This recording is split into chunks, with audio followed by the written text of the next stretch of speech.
านซื้อเนาะ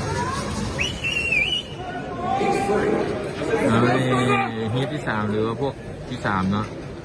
จะทำการแข่งขันโดยนักกีฬาลาวเขานะสันติสุขอินทวงศ์อยู่ในห้องที่4จำตุ้ม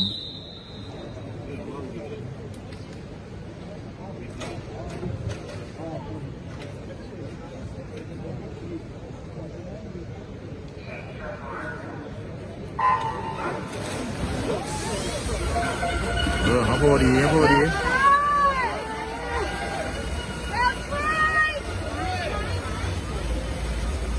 มาแล้วเรา